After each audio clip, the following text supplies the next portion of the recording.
नमस्कार। हामी नेपालको शिक्षालाई कसरी व्यावहारिक, व्यावसायिक, आयमूलक, सिपमूलक बनाउन सकिन्छ भन्ने कुरामै निरन्तर जीवनभर आजीवन खटेका मान्छे हौँ र त्यसैमा अध्ययन, अनुसन्धान, बहस, छलफल, टिकटक, फेसबुक जे हालिन्छ हाम्रो क्लास टाइम बाहेक अलिअलि तयारी गर्ने समय छुट्याएर अरू पुरै समय हामी शिक्षा सवालमै बहस छलफल गर्ने गरेर हामी शैक्षिक बहसको एउटा निरन्तर अभियानमा छौँ र त्यो अभियानले अहिले शिक्षा क्षेत्रमा नयाँ आमूल परिवर्तन ल्याउने भन्ने जुन कार्यक्रम छ र यता शिक्षा ऐन नियम संशोधन गर्ने कुरादेखि लिएर उता शैक्षिक गुणस्तरको कुरा सुधार गर्ने र कक्षा 1 देखि कक्षा 12 सम्मकै पाठ्यक्रम पाठ्यपुस्तक सबै आमूल चेन्ज ल्याउने भन्ने कुरामा असाध्यै उत्साहित भएर लागेका पनि छौँ। सक्दो सहयोग पनि गर्छौँ। हामी लेख्न परे हामीलाई खटाइदिएदेखि अथवा चाहिँ ल तपाईँको धारणा अनुसारका लेख्नुहोस् भन्ने भने हामी लेख्न पनि तयार छौँ। यति हुँदाहुँदै पनि यसरी नै हामी शिक्षा क्षेत्रमा अध्ययन अनुसन्धान गरेर जीवनभर गइरहेका हौँ भनेर चाहिँ भन्दै पनि कतिपय सरकारलाई अझै पनि विश्वास नलागेको हो कि हुन त महावीर पुनलाई पनि अब पिएचडी गरेर जमाना जाने गाउँमा गर्दाखेरि पनि उहाँलाई नस्वीकारेर अहिले बल्ल आएर जे बोल्नुहुन्छ त्यही खुरुखुरु लागू गरिदिने स्थिति पनि भएको हो। हामीले त्यत्रो दबाब सिर्जना गर्न सकेनौँ होला सम्भवतः। अलिअलि नेता नेतृत्व भएपछि बल्ल सुनिने रहेछ कि त्यो कुरा त हेर्दै जाउँला। अनि हामीले शिक्षा बहस सवालमा जति जाने कार्यक्रम योजनाहरू र हाम्रा यसरी मोडेल गरौँ भन्न चाहिँ गरेका कुनै वर्षै पछिका मोडेलहरू हामी एकतिर कहिले लेखेर कहिले फेसबुकमा कहिले चाहिँ धारणा कहिले चाहिँ यता कासम मार्फत कहिले के मार्फत जनाएका छौँ। यहाँ डिजिटल रूपमा पनि हामी हाम्रा धारणाहरू दर्ता पनि गरेका छौँ। अहिले त एआईको जमाना छ। कुन मितिमा शिक्षा सवालमा के बहस गर्नुभएको थियो भने आउँछ। यहाँ कयौँ साथीहरूले हामीले यो नयाँ धारणा ल्यायौँ, यो चाहिँ धारणा हाम्रो चाहिँ समावेश हुनुपर्छ यी आदि कुरा नक्कल गरेको कि नयाँ आएको नेपालको सन्दर्भमा कहिले उठेको कहिले प्रसङ्ग चलेको कहिलेबाट बहस भएको भन्ने सवालमा पनि त चाहिँ हालिदिन्छ कि डिजिटल आक्रमण नगराउन साथी हो।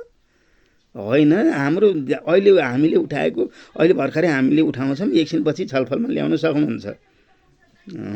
तर हामीले सुरुमा उठाएको किन भन्नु जरुरी भयो र यहाँ हामी उमेरका हिसाबले पनि चाहिँ हामी ज्येष्ठहरूले कुरा त उठाएको प्रभावकारी कति भयो कति भएन त्यो कुरा छँदैछ।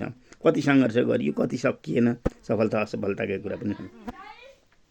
र शिक्षा क्षेत्रमा हामीले अहिले चाहिँ फिनल्यान्डको मोडल उता कहाँको मोडल शिक्षामा ल्याउने भन्ने कुरा यो आयातित मोडल मलाई पटक्कै मन पर्दैन। हामीले गरेका चाहिँ प्रयास गरेका मोडेलहरू बरु कुन देशको मोडलसित मिल्छन् बरु तुलना गर्नु ट्याली गरेर हेर्ने हो भने हेर्नुहोस्, केही फरक पर्दैन। हामीलाई कहिले जापानिज मोडल ल्याउनु भयो, कहिले फिनल्यान्ड मोडल ल्याउनु भयो, कहिले इन्डियन मोडल ल्याउनु भयो, कहिले कहाँको मोडल ल्याउनु भयो, यो अमेरिकन मोडल भयो, विविध कुराहरू भन्छन्। तर हामी त्यो अरूको यो मोडल भयो भने त्यो मोडलसित कुनै मिल्यो होला। मलाई विदेशका मोडलहरू कति राम्रा छन्, कति भए कति कस्ता छन् राम्रो याद नहोला। तर हाम्रो देशको अर्थमा नेपालको सुगमदेखि दुर्गमसम्म, सहरदेखि गाउँसम्म, विकटदेखि सुगमसम्म हामीले चाहिँ काम पनि गरेका छौँ, बहस पनि गरेका छौँ, छलफल पनि गरेका छौँ, त्यहाँको वस्तुस्थिति पनि बुझेका छौँ। हुन त म दुर्गम क्षेत्रको शिक्षक, म सुगमको सहरको पोखराको बासिन्दा भएको भएर पनि मलाई एउटा सुविधा के भयो त भनेदेखि अहिलेसम्म अब यहाँबाट अलि लामो बिदा हुँदा पनि म आनन्दले शैक्षिक बहसमा विभिन्न ठाउँहरूमा जान पाएँ। खेतीपाती यताउति घर धन्दामा त्यति भुल्न परेन। त्यसरी वातावरण मिलाइदिए घर परिवारले पनि घर म्याडमलाई विशेष धन्यवाद। अनि हामीले त्यसरी बहस छलफल गरेर चाहिँ अध्ययन अनुसन्धान गरेर निष्कर्ष के हो त नि बरु मागै हुन्थ्यो। निष्कर्षका कुराहरू एउटा छन् अनि आफ्नो धारणाको प्रचार प्रसारको कुरा अर्को छ। यी दुईटै कुरालाई समावेश गरेर नेपालको योगदान हामी नेपालभित्र बसेर चाहिँ गरेका कुराहरूलाई समेट्ने योगदानको कदर गर्नु कहाँ छ। उहाँको ऊ देशको मोडल ल्याउँ कि ऊ देशको मोडल ल्याउँ कि अस्ति भर्खर सस्मित पोखरेलज्यूले पनि कहाँको मोडल बनायो भन्दा छुस्स सुनेको थिएँ। हामी त त्यति नेट इन्टरनेट सुन्ने फुर्सद हुँदैन, बरु फुर्सद भयो भने आफ्नै कुरा हाल्ने हो कि त्यो विदेशको कुन देशको मोडल कसरी आउन खोजेको उहाँको तपाईँ पुष्टि गर्नुभएको छैन होला। हामी त हाम्रो मोडल त अधिराज्यका 35-40वटा जिल्लामा त म आफै गएर पुष्टि पनि गरेको छु। त्यसो भएर त्यो हामीले पुष्टि भइसकेको नेपालमा भिजिसकेका हाम्रा मोडेलहरूलाई किन लागू गर्न गाह्रो? हाम्रो मोडेल बनायो भनेको सुरुमै बालकक्षामा जाँदाखेरि बालकक्षाको शिक्षकलाई मात्रै तालिम दिने हो। त्यसमा कुनै चाहिँ पाठ्य वस्तु किताब बनाउन जरुरी छैन। प्ले ग्रुप हो प्ले ग्रुपै हो। त्यसमा केही कुराहरू भन्ने गाउने गीत रूपमा अथवा त्यो एक्टिभिटीमा हामी सिकाउने कुराहरू सिकाउँछौँ। कक्षा 1मा नै हामीले केही पाठहरू गीति रूपमा कवितात्मक रूपमा बनाएका छौँ बालबालिकालाई रमाइलो गर्नको लागि। ती गीति रूपमा कविताको रूपमा पनि के त भनेदेखि भइरहेका प्रचलित शब्दहरूको चाहिँ ट्रान्सलेट गर्नु यताउत गर्नु भन्दा हामीले अलिकति नयाँ भइरहेका र प्रचलित समाजमा घर परिवारले अहिले त घर परिवारले पनि कति कुराहरू अङ्ग्रेजीमा पनि कति कुराहरू भाषिक रूपमा पनि घर परिवारले पनि सिकाउन सक्छ। यो कुरा स्वीकारौँ। त्यसो भएर अलिकति नयाँ गर्नै पर्ने दिनै पर्ने सिपगत कुराहरू अनि पेसागत कुराहरू नेपालका विभिन्न अति उत्तम सिपहरूका बारेमा जानकारी दिउँ। त्यस्ता खालका शब्दहरू ल्याउँ भनेर हामीले व्यावसायिक खालका कुराहरू मात्रै चाहिँ सुरुमा एबिसिडीको मिनिङै लेख्दाखेरि पनि व्यावसायिक कुराहरू लेखौँ भने भनियो र त्यसपछि गीतै बनाउँदाखेरि पनि हामी भोलि चाहिँ यस्तो खालको सिप गर्न सक्छौँ, यसरी हामीले अवजरहरू गरेर यो खालको विकासमा सहभागी हुन सक्छौँ भन्ने खालका सिपमूलक गीत कविताहरू बनाऊ। त्यस्तै गरेर आवेदनहरू यत्रो वर्ष नीति उहरियो कहीँ एप्लिकेसन लेखत बाबु अनि हाम्रो चाहिँ उहरूले जान्दैन। हाम्रो उत्पादनहरूले नेपालकै सन्दर्भमा एप्लिकेसन लेखाउन लेखनदास कहाँ जाने समेत देखेको छु मैले। कयौँ चाहिँ स्तरीय भिआइपी चाहिँ स्कुलहरूमा पढेको छन्। एप्लिकेसन अथवा चाहिँ कुनै चाहिँ विज्ञापनमा चाहिँ जानुपर्दा अथवा एउटा चाहिँ सामान्य चाहिँ शिक्षक अथवा सामान्य चाहिँ जागिरमा जानुपर्दा उस्तै परि निवेदन लेखाउन जानेसम्मको माहौल छ।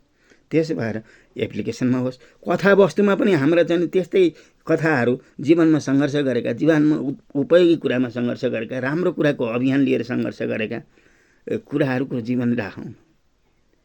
हाम्रै अब जीवनीकै कुरा गर्ने हो भने महावीर पुनकै जीवनी राखेको हुन्छ। त्यस्तै गरेर चाहिँ नि सन्दुक रोहितज्यूको छ। त्यस्तै गरेर चाहिँ यता कर्मचारी क्षेत्रकै राख्ने हो भने चाहिँ ऊ पनि त्यति हो।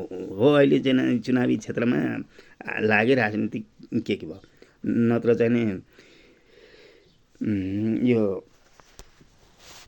फेरि नाम भर्खर एकछिन यो कुलमानगी सिंह।